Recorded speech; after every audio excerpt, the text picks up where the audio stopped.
floods such as the old stories tell of. Mountains of water come to inundate the land, as all the tales foretell. It seemed to rear directly overhead, so lofty was it. Foam webbed its curved leading face, dirty white capped its peak.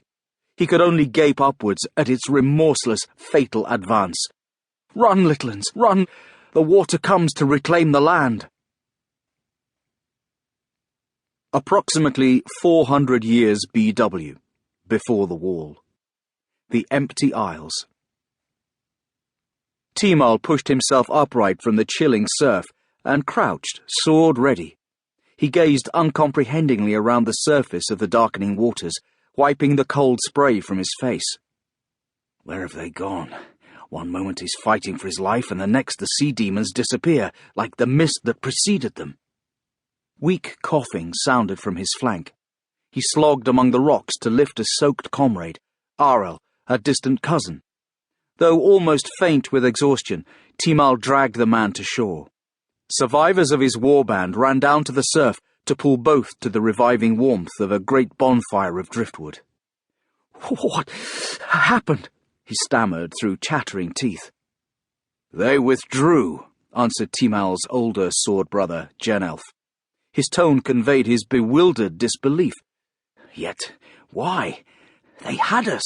Timal did not dispute the evaluation. He was too tired, and he knew it to be true. He had less than 20 hale men in his band, and too many of those inexperienced youths.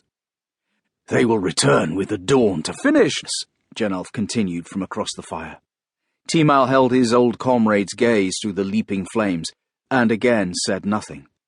At their feet, Arel coughed, then vomited up the seawater he'd swallowed. "What of Redden?" one of the new recruits asked. "We could send for aid." Faces lifted all round the fire, pale with chill and fear. "They could be with us by dawn." "Redden is just as hard-pressed as us," Timal cut in strongly. "He must defend his own shore." He glanced from one strained face to another. "Redden cannot spare the men." "Then," began one of the youths. "Then we wait and rest," Genelf barked. "Arel, Will, Otten, keep watch. The rest of you, get some sleep." Grateful for the support of his old friend, Timal eased himself to the ground. He thrust his sandaled feet out to the fire and tried to ignore the agonizing sting of salt licking his many cuts and gashes. He felt the heat work upon him and hunched forward, hand across his lap at the grip of his sheathed sword, and through slit eyes he watched the mist climb from his drying leathers.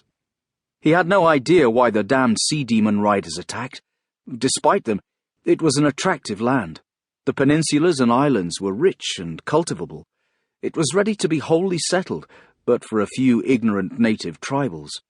His father and his grandfather before him had fought to keep their tenuous foothold. As leader of his extended clan, he had to think of the future. Enough futile wandering.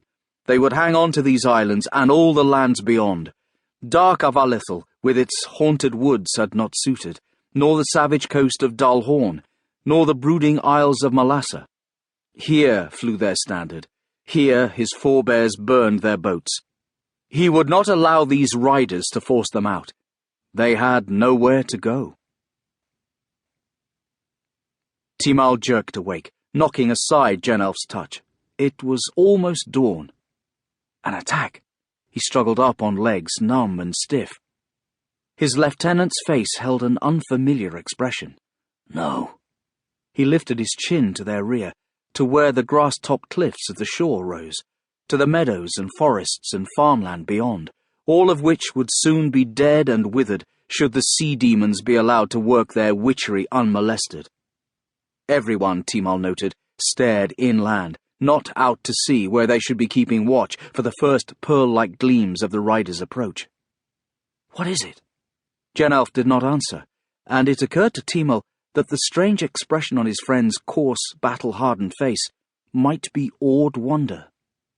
He squinted up to the top of the cliff's ragged silhouette.